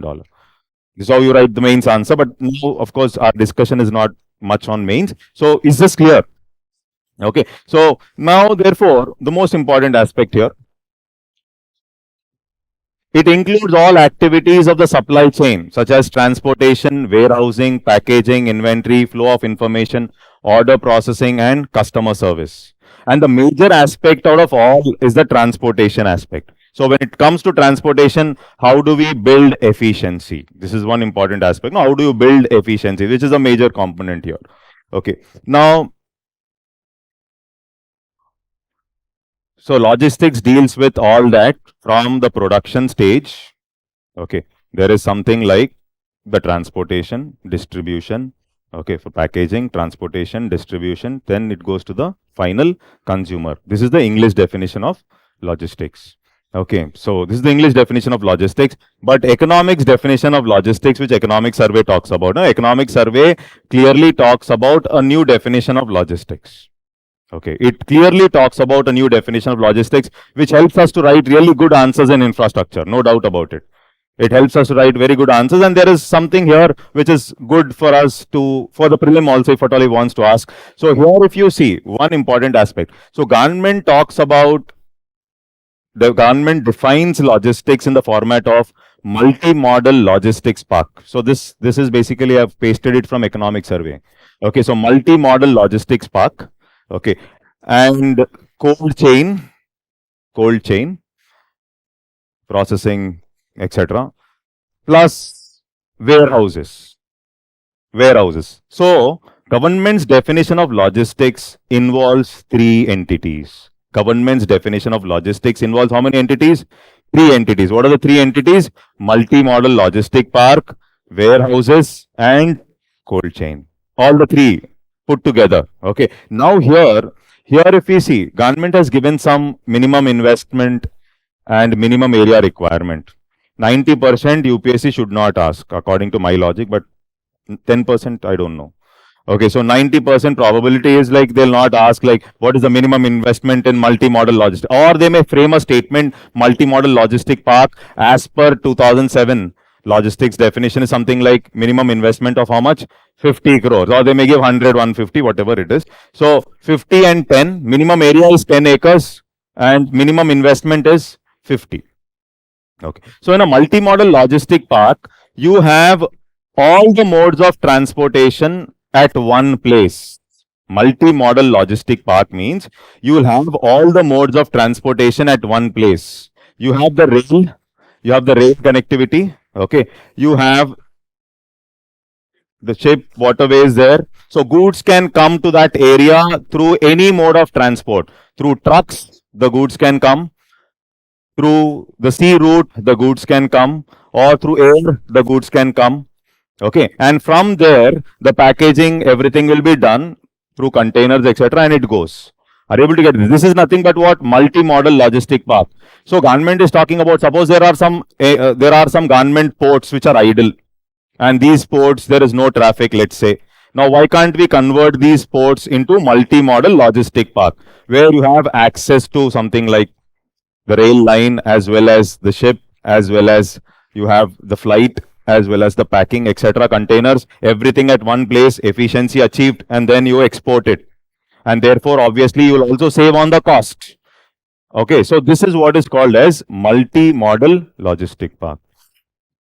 Okay, and when it comes to perishable items, especially, when it comes to perishable items, when it comes to horticulture, or when it comes to meat related items, etc., another important challenge is this aspect called as cold chain. And that is the reason in our logistics definition, there is also this aspect called as cold chain, which says minimum investment should be 15 crores, and here minimum square feet 20,000 square feet. Okay, so this is the minimum area. And then another important aspect, warehouse, there is no proper warehouse, etc. Assembling capacity will come down. And if the warehouse is far away, okay, you don't have appropriate warehouses, the traveling cost will increase, transportation cost will increase, because of which the products start becoming costly. So appropriate warehouses very close to the logistic parks, etc. Okay, so all this becomes important. So here warehouses also. So warehouse, there is a discussion, something like minimum investment is something like 25 crore and 1 lakh SFT. So I don't think you'll remember this. At least you will try to remember 50, 15 and 25. Like that. Okay, so this is important. This is 3 important areas.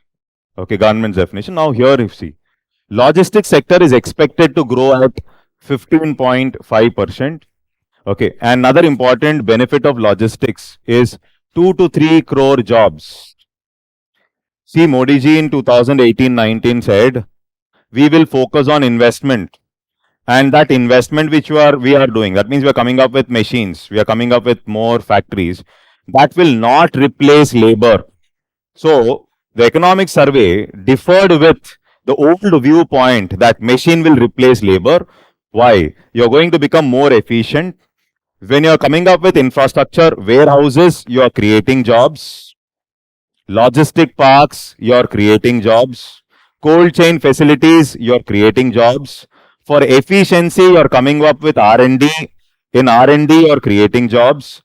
For making this viable, government spending money on infrastructure, you're creating jobs. When all these are there, government is coming up with new factories. There you will create jobs. If you become efficient with respect to export, you will be able to sell more of such factories, more of such integrations, more of private companies.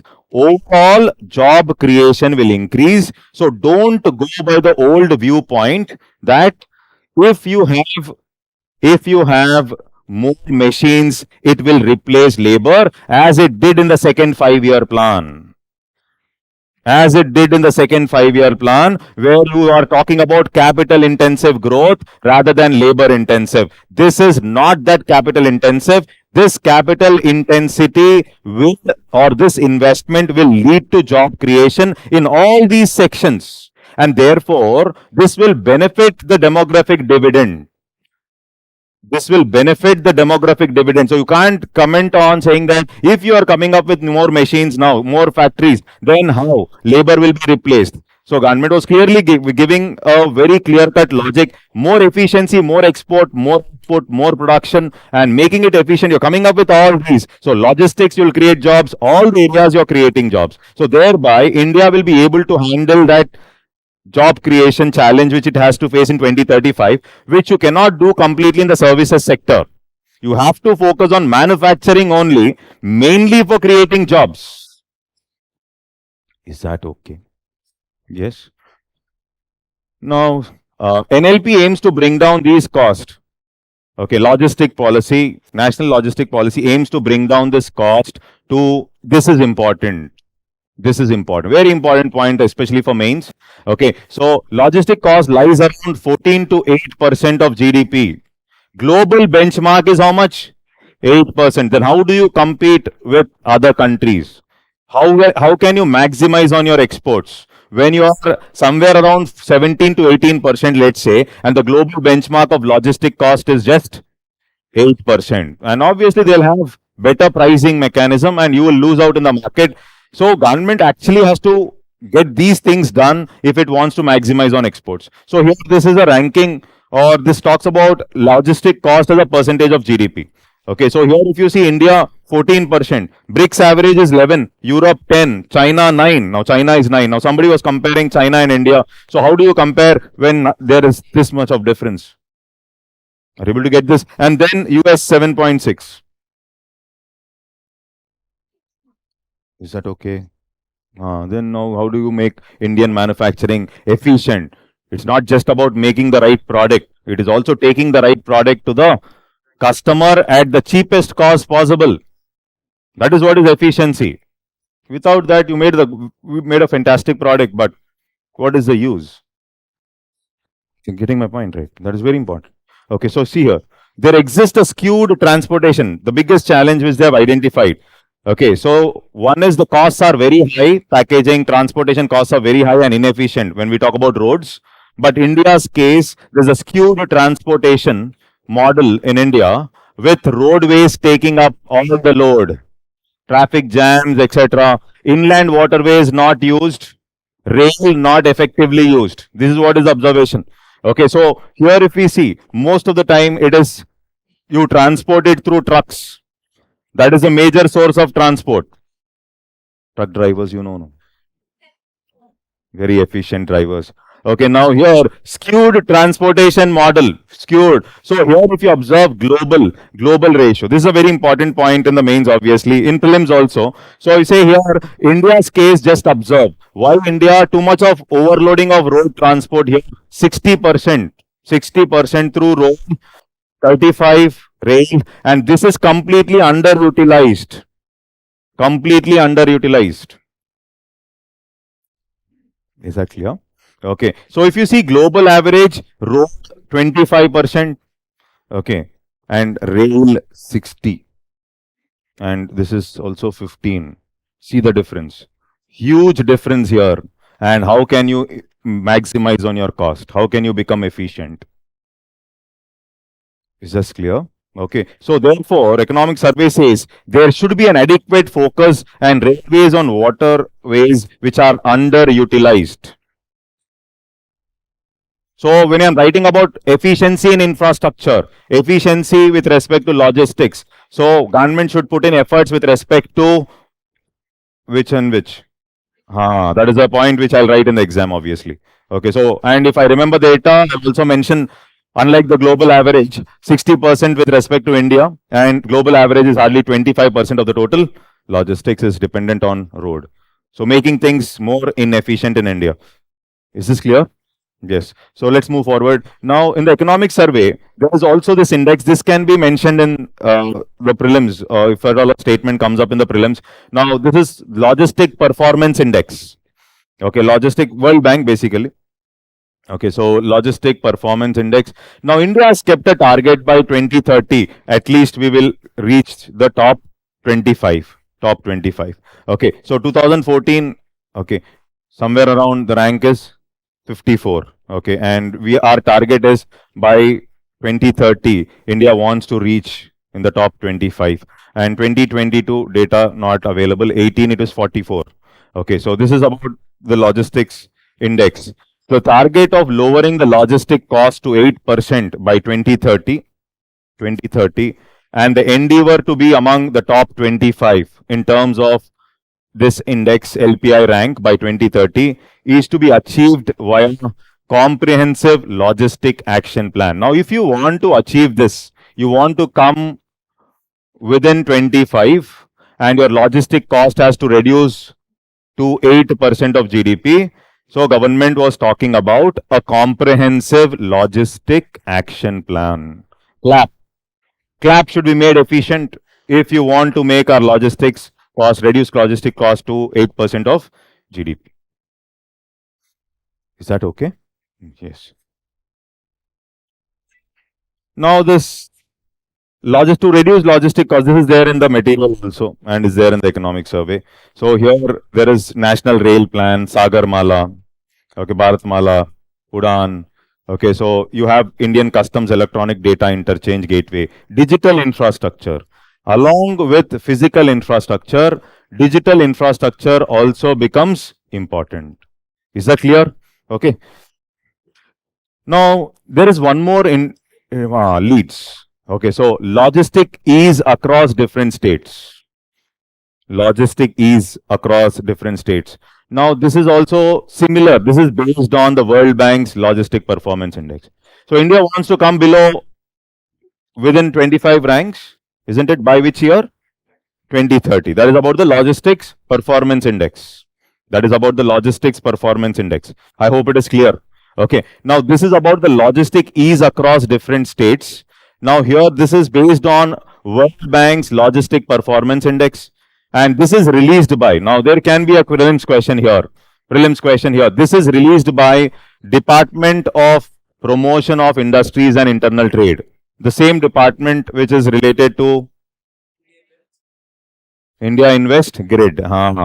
India Invest Grid. Is that clear? Okay, so released by Ministry of Commerce, Department for Promotion of Industries and Internal Trade.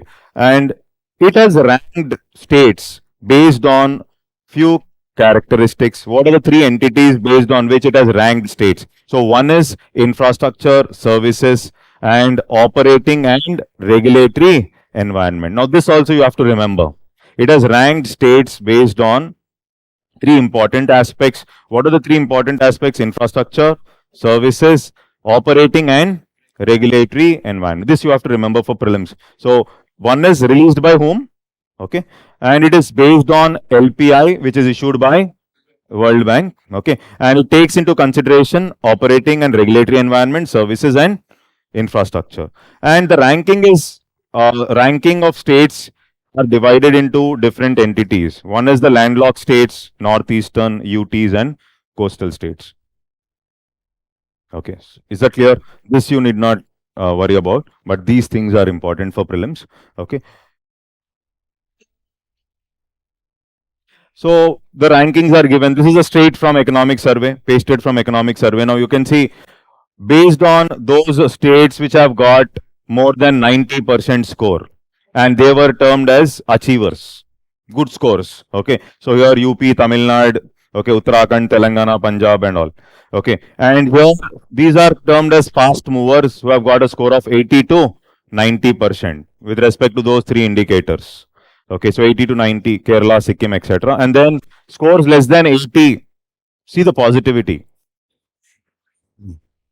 Okay, so that is about optimism. Okay, so optimism of government policy. Definitely, yes, see here, aspirers, Goa, Bihar, Chhattisgarh, Mizoram, Arunachal, Ladakh. Is that clear? Okay, so three categorizations, but what is important is this aspect leads by Ministry of Commerce, Infrastructure Services, Operating and Regulatory Environment. Is that okay?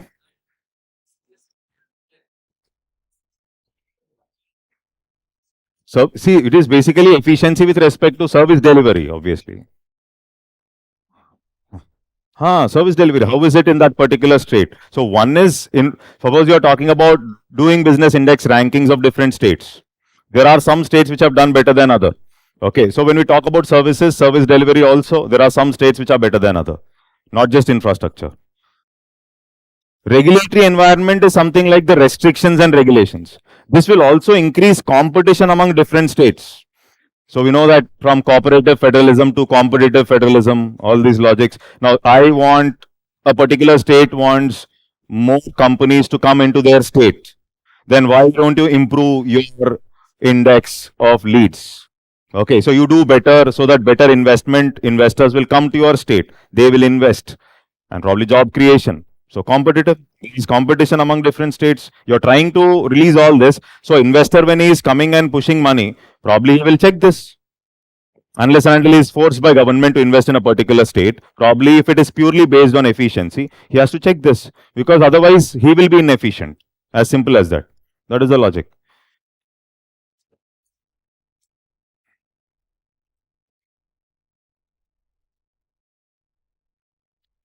Okay. Here, from here it is little cool and no much of, you'll just remember few things here. Okay, so see here, development, the main area is that whatever we have talked about, no, that is a pure integrated area, very important for exam. This is also important. It's not that it is not required. Okay, so developments in physical infrastructure sector. So one is the road transport. Okay, so we observe that total budgetary support for investment in the road sector is increasing. That much you will remember. Tremendous support in total budgetary support for investment in road. This is what they were doing. Okay, so that is something which you will remember, that government is putting in money, more money into the road sector, etc. So what is more important, we will see. See here, for the prelims, budgetary support for investment has been increasing rapidly in the last 4 years. Are you able to get this? Like, these statements keep coming in the exam. Okay, so you may not think like, oh, there is COVID, so government may not be spending much. Okay, so here it shows that no, it is. Budgetary support stood at 1.4 lakh crore. Okay, so during financial year 23, and National Highway Authority of India came up with investment trust in financial year 2022 to attract foreign and domestic institutional investors to invest in road sector. Okay, so this raised more than 10,200 crores up to December. 10,200 crores up to December. Okay, so these investment trusts are innovative thought. It is an innovative thought in terms of, so earlier also, if for infrastructure,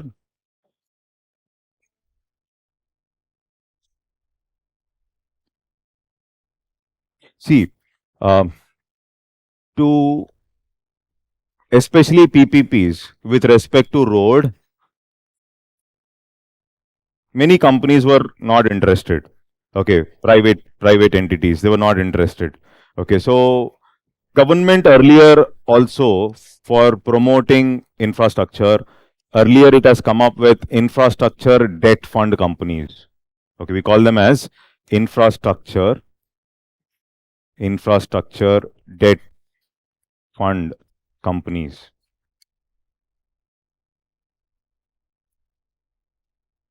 Infrastructure debt fund companies. Okay, so companies like LIC, Bank of Baroda, okay, they come up with setting up another entity.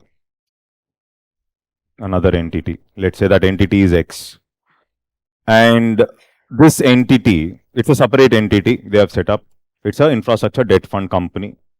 So you are coming up with a Companies Act to register this, and then it raises money from different sources, mainly long-term funds. That means insurance, pension fund, etc. It is raising money from different sources. It can raise money from Indian entities.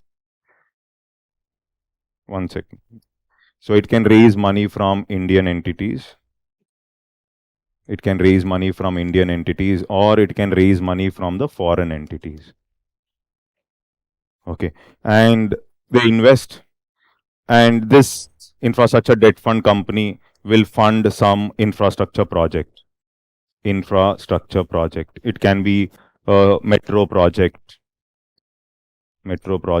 in some place. Okay, so metro project is funding, and they are what? They are investors.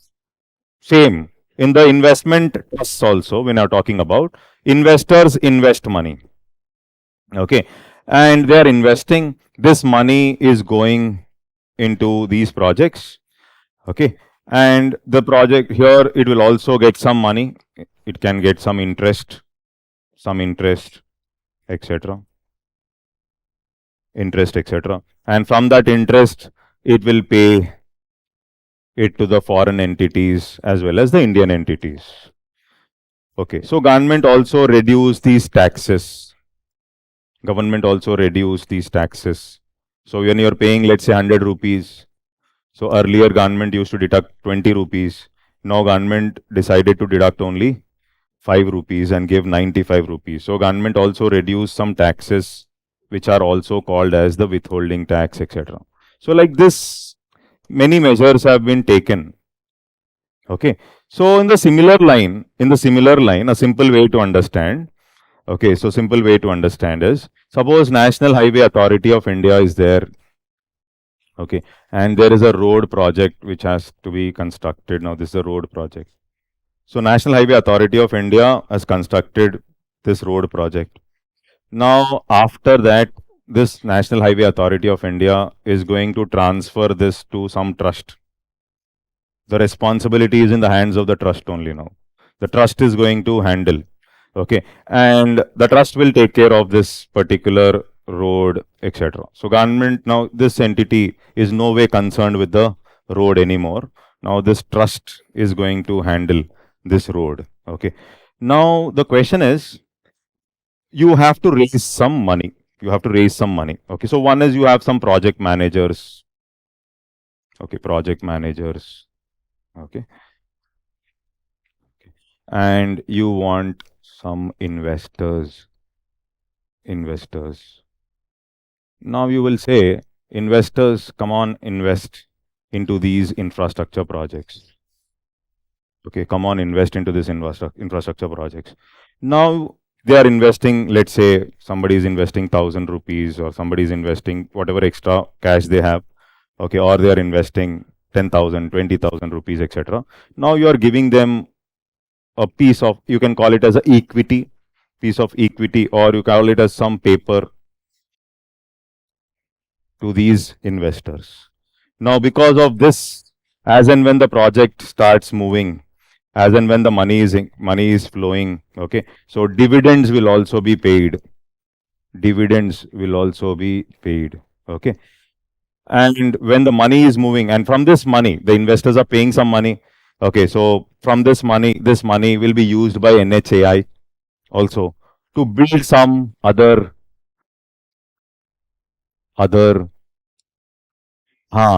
greenfield projects. This is the style they do. This is the benefit actually. You're getting some money, you're raising money, you're getting money. This money you will push, and NHI will also be building. So here again, it may make some money. Okay, slowly. But here this money is going to NHI. This money from the investors, you're using it into these projects, greenfield projects, starts producing, etc. And they are given some stake. Now, this trust is going to handle all this. So NHI is concerned with that money being invested into new greenfield projects. This road NHI will not handle anymore. This road will be handled by this trust. So this is how a basic method, okay, of investment trusts, these entities. This is how they operate. In simple way to understand how it operates. Now, what is the observation here is, this entity has raised more than 10,200 crores up to December. So that means this money can again be used for building a new infrastructure project. So this is a good way to raise money, especially for the road projects, because road projects only, the private players generally are not interested. Road wide toll risk is there, so therefore they feel there is some problem. People may not use the road. People may not use the road. If it is, I'm talking about national highways. Sometimes during COVID, obviously they would have spent money. Capital cost would have been used huge, but there is no money flowing because people are sitting at home. Now lockdown situation. Imagine the private entity which would have taken loan from banks, raised money from somewhere, invested into the road, thinking it will make profit, and all the money is gone. NPAs of banks are increasing. Nobody is using the road. You are sitting and crying, asking the government to do something. Government will say, I can't do anything because already fiscal burden is high on me, because I have to take care of public health, vaccination, etc. So please wait. The private player, what he should do? He should sit and wait. That's all. This is the challenge, no? So why will somebody come up and sign bigger projects? So that is the reason you have such innovations. Earlier infrastructure debt funds, or now these. Okay. Trust is an entity. Word trust. Don't expect benefit.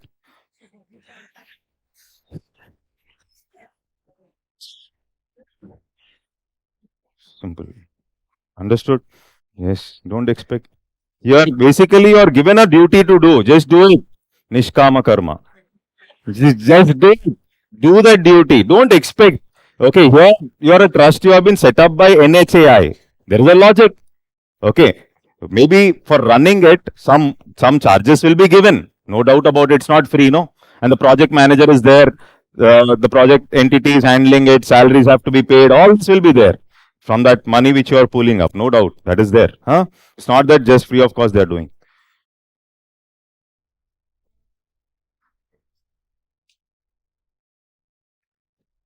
You won't break. Okay.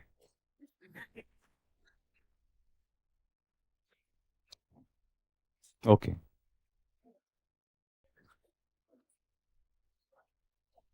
Okay. Settle down. Settle down.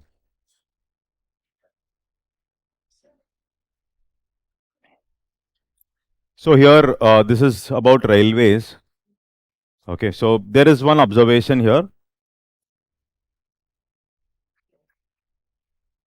Infrastructure capital expenditure on railways has seen a tremendous boost. This is the observation. Okay, so if at all there is a prelims question that can come up in this area. Okay, so total capital expenditure, it is on a increasing trend. That is the observation. So here, if there are some statements like this, capex has been increasing rapidly since 2014. And here, capex has seen a continuous increase in the last 4 years. Continuous increase in the last 4 years with capex of 2.5 lakh crore in the year 2023, up by around 29% compared to the previous year. Okay, so these facts sometimes will help us in the prelims. Okay, so some initiatives which are mentioned. One is the dedicated freight corridor. Okay, here you can see. Okay, so here if you see eastern and western dedicated freight corridors along the Golden Quadrilateral and 97,957 crore invested until 2023. This is a fact basically. Okay, so here not along with that roads, townships will be developed around these dedicated freight corridors. This is what is mentioned in the economic survey. Now, there is also a mention of Gati Shakti multi-modal cargo terminal. So this is the same diagram there. Okay, so Gati Shakti multi-modal cargo terminal. Now this is basically, suppose a railway station is converted into a multi-modal logistics kind of a thing. Okay, where you have access to all the transportation facilities. You have access to all the transportation facilities. So eastern and western dedicated freight corridors along the Golden Quadrilateral. Okay, so here what we will observe is in this multimodal transaction, roads and townships development around DFC. This is a repetition here. So if we talk about this, suppose there is a railway station which is not used much. Okay, in this railway station, so this is the railway station. In this railway station, you are coming up with all the other facilities like the cargo management, okay, ship, air, etc. So this is what is part of the Gati Shakti multimodal cargo terminal. Okay. Then another important thing that is mentioned is Vande Bharat trains. Okay. So this is basically built in Chennai. Maximum speed of 160 kilometers. Okay. And there is an anti-collision system called Kavach. Is that okay? Yes. And if at all they ask, you can easily identify the option. Okay. So anti-collision system called Kavach. Hyperloop technology. Okay. Hyperloop technology. This is what is the hyperloop technology. You have the low pressure areas. Okay, so low pressure, and then you have these high pressure transportation system. In the low pressure entity, you have the high pressure transport that is moving. So there will be hassle-free, easy transport. This is what happens in a hyperloop. So emerging technology, potential to be faster and greener than airplanes and railways. So there will be hassle-free because of this pressure difference. Okay, so technology is still in the development phase. It's a collaboration between Indian Railways and IIT Madras. Indian Railways. It can be a factual question if at all he wants to ask. Another important aspect which is mentioned in the economic survey is the Kisan Rail trains. Okay, so this is basically wherever there is higher production of food grains or fruits and vegetables, etc. From surplus areas to deficient areas, you will be able to transport it. So this is through these Kisan Rail special trains. Okay. So maybe from the eastern areas to other parts of the country, etc. Now introduced in financial year 2021 to enable speedy movement of perishables from surplus regions to deficient regions. Indian Railways have operated around 2,359 Kisan railway services till now. So this is what we have to remember. That's all in this. Now coming to civil aviation. Okay, so this is about the performance of the aviation sector. So pre-COVID average, then you can observe here going down and then increasing. Okay, going down and then subsequently increasing. So this is the pre-COVID average here. Total passengers carried in lakh. Okay, so here what we observe is you have a drop and then slowly it has started recovering. Okay, so that is one observation from this graph. So civil aviation sector in India has great potential owing to growing demand from growing middle class. These are some reasons that are given. Population, growth in population and tourism, higher disposable incomes, favorable demographics, youngsters mainly, greater penetration of aviation infrastructure. Okay. And programs like regional connectivity systems, the UDAN program, it has considerably enhanced regional connectivity through the opening up of airports in the tier 2, tier 3 cities, basically tier 2, in the India's hinterland. Now here schemes focuses on connectivity between the tier 2 and tier 3 cities in the country.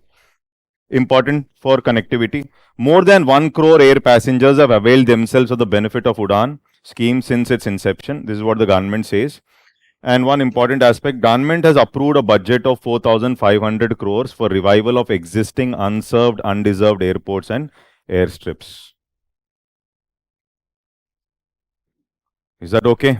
Yes. So there's nothing much to explain here, factual. Now coming to ports here. Most of the international trade is handled through ports. 90% of the international trade cargo by volume and 79.9% by value. Now, capacity of major ports has increased from 871 million tons per annum to 1,539 March 2022. Okay, so here it is given in the economic survey. Ports capacity. One is the RFID technology has been implemented at all major ports to enable seamless movement of traffic across the port gates. Okay, and we have the port community system has digitized processes such as electronic invoice. This is all we can see it as part of the digital infrastructure. Okay, so an electronic delivery order, etc. Some facts to remember. So we have understood that road is used, rail and inland waterways. So waterways also there is a challenge. So here total navigable length of waterways around 14,850. Okay, so and navigable length of waterways in different states, highest West Bengal followed by Assam and Kerala. Okay, highest is West Bengal followed by Assam and Kerala. This is one fact to be remembered from this graph. Okay, so under the National Waterways Act, 111 waterways have been declared as national waterways. And here there is a specific mention of Inland Vessels Bill 2021 in the economic survey. Okay, so Inland Vessels Bill 2021, it has replaced the 100-year-old Inland Vessels Act 1917. Okay, so there can be a factual question in prelims if at all he wants to ask. And here state governments may declare by notification any inland water area as a zone. So if the state is going to declare by notification any inland waterway as a zone, that means state permission is required. State's permission is required. Okay. So here any mechanically propelled vessel would have to obtain a certificate for operation. Okay. So you are talking about declaring by notification and in any inland water area as a particular zone. Once you declare that, state's permission becomes important. And standards were also mentioned for prevention of environmental pollution has been set. So environmental pollution to be reduced, States may declare by notification any inland water area as a zone where specific permission is required. Any mechanically propelled vessel would have to obtain a certificate of operation, and it has replaced, or it is going to replace, the over 100-year-old Inland Vessels Act 1917. Okay. Now, with respect to electricity and energy usage, okay. So here two things we have to observe. There are some important points here. Sources of power generation in India, if we try to see this, sources of power generation out of the total, thermal sources, mainly coal, 59.1, followed by renewable energy sources, followed by hydro, then followed by nuclear. Are able to get this? So there can be a factual question asked in this. Okay, a preliminary factual question. So here, sources of power generation, thermal sources, followed by renewable, then followed by hydro, then followed by nuclear. Okay, so, and this is about the growth basically. All India installed capacity growth, if we see, All India installed capacity growth, if we observe here, renewable installed capacity growth is around how much? 16.2%, 16.2. That means India, there is a good sign that India is focusing more on renewable energy. It's a good sign that India is focusing. So installed capacity, if you see the growth, if I have to compare with respect to the installed capacity, here 16.2 is in the renewable. And when it comes to hydro and thermal, it is very less. It's a good sign. And overall sources of power generation out of the total, thermal sources maximum, followed by renewable, followed by hydro, then followed by other like nuclear and all. Is this clear? Okay, so that order you have to remember. Pradhan Mantri Kisan Urja Suraksha, PM Kusum, aims to provide energy and water security. Basically, the important objective here, what we have to remember is mainly to reduce the diesel dependence. Diesel dependence has to be reduced. Okay, so that means here PM Kusum providing energy and water security, one important aspect. Second is you are asking them to reduce the usage of diesel. So generate additional income for farmers by producing solar power. Indian Railways also announced its intention to achieve net zero carbon emission. So since it is also related to something like energy, etc., I put it here. Net zero carbon emission by 2030. Okay, so this fact also you'll remember. Indian Railways has announced its intention to achieve net zero carbon emission by 2030. Is that clear? Okay, so here PM Kusum de-dieselize. That means you are basically reducing the diesel dependence, providing energy and water security, additional income for farmers.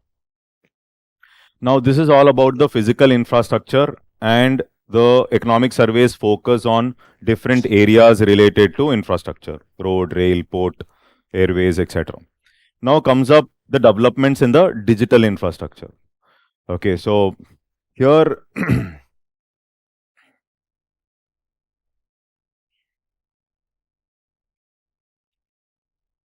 so when I use the word digital public infrastructure, that means you are creating one such system. So digital public, that is government basically here. Public here is government. You are coming up with one system where there will be access, where you can make payments. Okay, there should be verification of data, delivery of services, identification of customers, health services in the digital space. You are creating a network. Who is creating that network? Government is creating that network. Government is creating that infrastructure, digital infrastructure, where all the aspects in the society related to digital aspects, everything is covered under a single platform. Everything has to be covered in the single platform, which is called as digital public infrastructure. Digital public infrastructure. I'll come to this.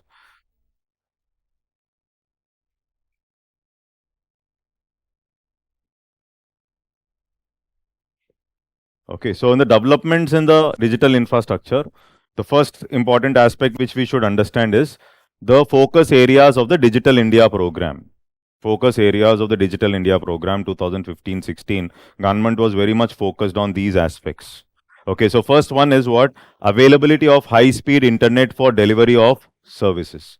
So government claims that there was digital infrastructure penetration even in the rural areas efficiently, including telecommunications, etc. This was one of the important aspects which has helped the rural people during COVID pandemic. This is what economic survey clearly mentions. During COVID pandemic, due to penetration of digital infrastructure into the rural areas, it was very much beneficial for the rural areas. Okay, unique digital identity.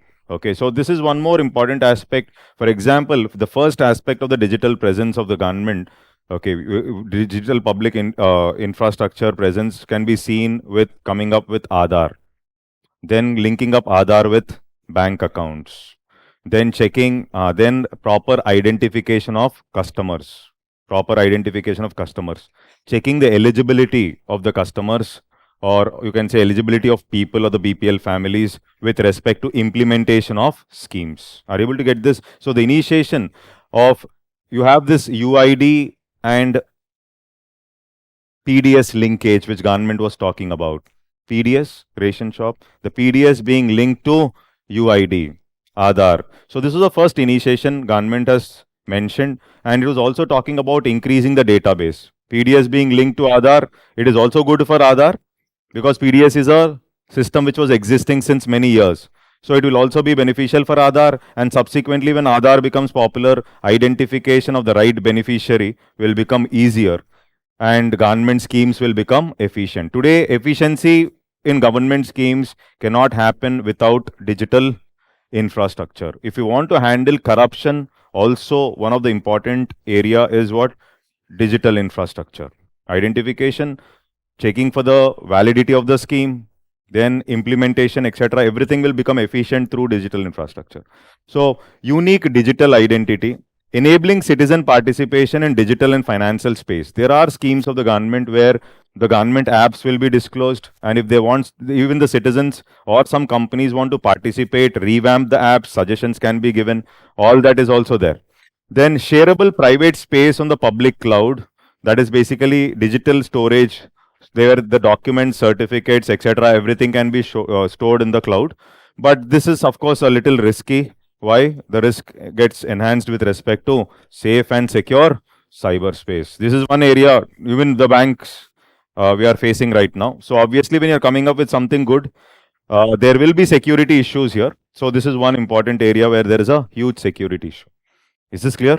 Okay. Now, telecommunication, specifically economic survey talks about telecommunication here. As of November 2022, telephone subscriber base in India stands at 117 crore. Okay, that number is not so important. Now, 83.7 crore have internet connections as of June 2022. Overall tele density in India is standing at 84.8%. Okay, so in some places it is around 55 to almost UPSC. Okay, so tele density. So obviously this graph clearly shows about tele density, and you can see Delhi here. Okay, so Delhi. Okay. Okay. So this graph clearly gives that picture. And the economic survey also mentions the reduction in rural urban divide with respect to tele density, rural urban divide. So earlier the gap was high. So 2018, 19, 20, 21, 21, this is an indicator of reduction of gap. So that yellow line which you see, okay, so you can observe Himachal, yeah, in 2018, the gap was at a higher level. Okay, so it was going negative and then slowly stabilized. So here the observation is rural urban digital divide has reduced over a period of time. Rural urban digital divide has reduced over a period of time. This is what we have to understand from this. Okay, so Digital India initiative with various new services and applications like digital payments, e-governance, e-commerce, e-health and e-education helped in bridging the rural-urban digital divide. So government is talking about its success with respect to Digital India Initiative 2015. Okay, and more internet subscribers were added in rural areas in the last 3 years than in their urban counterparts. This is one fact which is given. Okay, so that is the reason the digital divide has decreased over a period of time. So that is what you have to understand. The rural-urban divide has reduced over a period of time because of more rural subscribers. Okay, one is the necessity also. Necessity is one aspect, and then the success of rural penetration of digital infrastructure, both the things. Okay, so because of that, 200% increase in the rural internet subscription between 2015 and 2021. So this is what the economic survey mentions. Okay, so here this aspect of digital public infrastructure, it is a system that allows to provide essential society-wide functions, payment, data, health, identification in one digital space, mainly started with Aadhaar. Okay, and linking up Aadhaar with the bank account, then talking about PDS, etc. So several schemes, which scheme you are eligible, etc. You will check, and then from there, Umang portal, reducing search cost, whichever scheme you are eligible, you will be identified here, and then doorstep delivery of services to the last customer, to the customer basically. So doorstep delivery of services to citizens. So here it talks about the first stage, where this is the first stage where government was very much focused on increasing efficiency with respect to government schemes. Okay. Now one more important area which is given in the economic survey is one network for digital commerce. Okay, so government says like Flipkart, Amazon, etc. So government will come up with a space. Okay, in this space, both buyers and sellers can participate. Both buyers and sellers can participate. For example, if there is a small scale seller, okay, and this he is running a very small company, and he is not in a position to shelf his products in maybe Flipkart or Amazon and get enough profit, etc. Then government is creating an interface, okay, or a space where the small buyers, small sellers, as well as buyers can integrate and participate. This is what is open network for digital commerce. Open network for digital commerce. So can they compete? You may ask, can they compete? Here it's not about competition. Can they compete with Amazon? We are not interested in competition. We want to create a space where even a smaller player will be able to participate. That is why government, it is digital public infrastructure. This public infrastructure, okay, so government has to take up that. So here ONDC is a network-based open protocol that would connect all the buyers and sellers on the network. Okay, so then buyer and seller can use the same platform or application for transactions. Consumers can potentially discover any seller, product or service. You want it, you want a particular product, you go to the interface. As you search on Amazon, in the similar manner you search, and then the list of sellers will come, and in that the best seller, whoever you like, probably will buy it from him. The same approach will be followed. Open network system will make the e-commerce landscape more inclusive, accessible and experience driven for all consumers and sellers, especially for small businesses. So this is more important. So small businesses may not be able to get adequate profits by shelving their products in the platforms like Flipkart, etc. So therefore, this will help them. So open network for digital commerce, part of the digital infrastructure.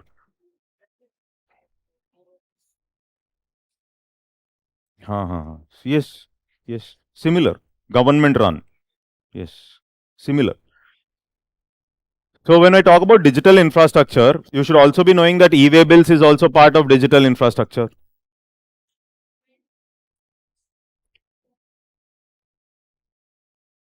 Obviously, it is the focus is obviously MSMEs. So there's when it is going to be out, obviously there will be special preference for MSME. Whoever wants to participate can participate in that system.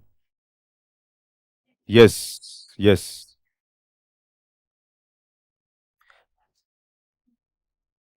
There's no private.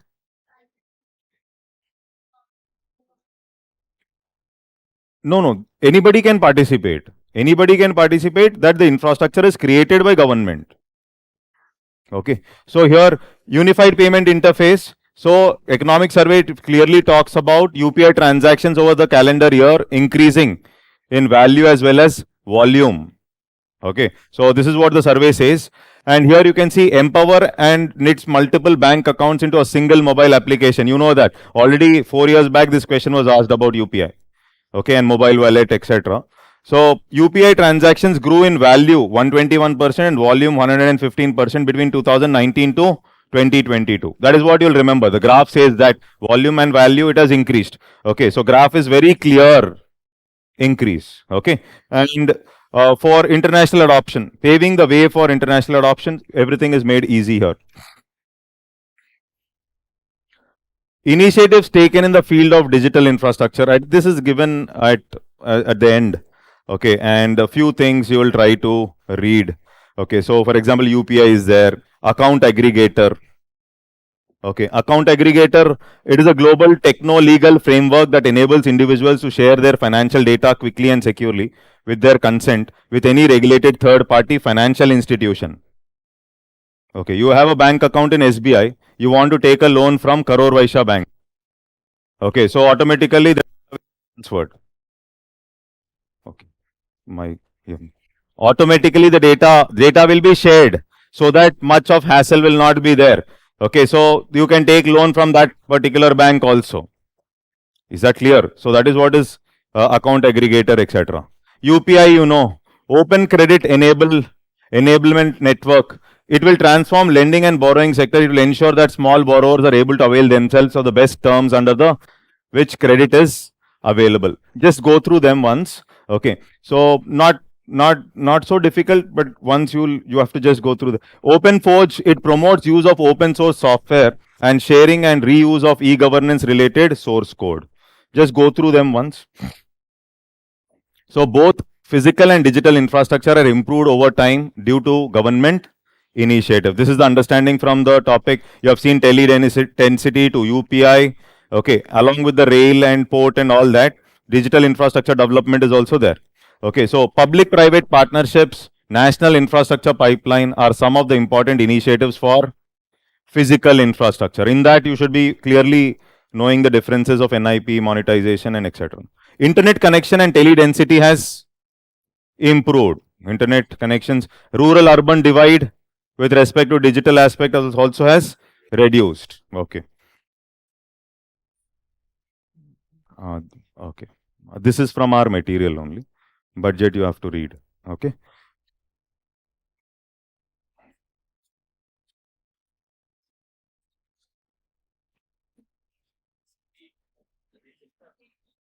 Wait. Now all the discussion is over. Okay. So now we'll go to the question and don't give random answers. Use some logic and get to the right answer. Okay. So reference to Invest India Grid. It is an online platform to facilitate funding by NRI in India infrastructure projects. You know that. Okay. The purpose in is that clear? Okay. And it is hosted by DPIIT Commerce. Is that clear? So, yes, very good. Now, with reference to logistic ease across different states, leads, index, consider. Okay. It is released by World Bank. No. Logistic Performance Index is released by World Bank. Okay. It is based on the methodology under the, yes, similar kind of methodology. And then they have categorized states based on infrastructure, services, operational and regulatory efficiency. Okay. Very sharp. Very sharp. Very sharp. Yeah. You have the, I think these are from our, today no new questions are there. I have put our questions only. Don't look into the answers. Directly answer the question. Projects pertaining to which of the following sectors in the national infrastructure? All. You have seen that. I have underlined it also while I was discussing. Very good. Arrange the following sources of energy in increasing order of their share in the total energy. Thermal. This is how much? Around 59? Yes, around 59. Renewable is around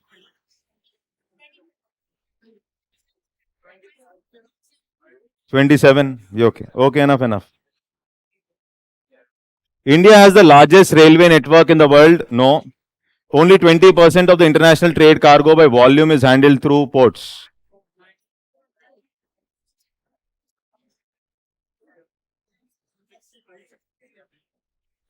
Only 20% of international trade cargo is no.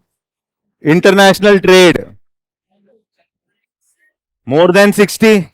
Yes, this is a wrong statement. International trade cargo. Yes. Okay. With respect to initiative in railways. Okay. Indian Railways has announced its intention to achieve net zero emission. I said remember. Okay. Indian Railways has collaborated with IIT Madras to develop. Okay. Vande Bharat Express. Okay. Anti-collision. Yes. Very good. Very simple question. Highest capital expenditure according to National Infrastructure Pipeline. Energy mentioned. Yes. Okay. Done. With respect to inland vessels. Wait. With respect to inland vessels bill, consider the following statements. Replace. Okay. State 100. State governments may declare by notification any inland water area as okay. Any mechanically propelled vessel would have to obtain 2 and 3. That's all. Thank you. Yes.